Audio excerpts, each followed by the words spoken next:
છેલ્લા ઘણા દિવસથી શહેરમાં આતંક મચાવનારી ચોર ગેંગને ક્રાઇમ બ્રાન્ચે ઝડપી પાડી. વડોદરા શહેર ક્રાઇમ બ્રાન્ચે ચેઇન સ્નેચિંગ, ઘરફોડ ચોરી અને વાહન ચોરી કરનાર 4 સભ્યોની ગેંગને ઝડપી મોટી સફળતા મેળવી છે.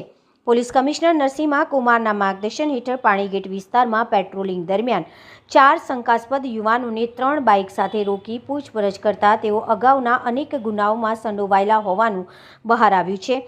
તેમની પાસેથી 10,000 રોકડ અને 15 ચાંદીના સિક્કા મળી આવ્યા હતા.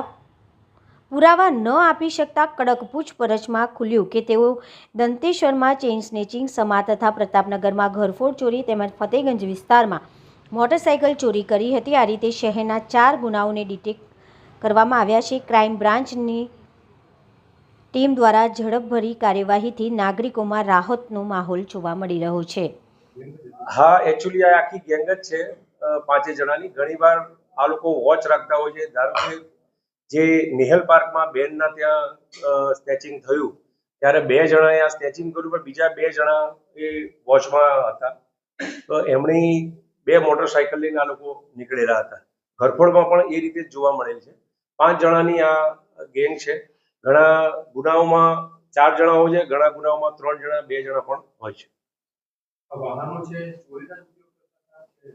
હાલ અમારી પાસે જે એમની પાસેથી કબજે કરેલું છે એમાં એક ચોરીનું ફતેગંજનું નીકળ્યું છે. બીજા 2 વાહનો પણ પોલીસે ઘરફોડ અને જે સ્નેચિંગમાં વપરાયા છે એ કબજે કરેલા છે. એની તપાસ હાલ અમે કરી રહી છે કે અન્ય કોઈ ગુનામાં ચોરીમાં ગયેલ છે કે સંડોવાયેલ છે.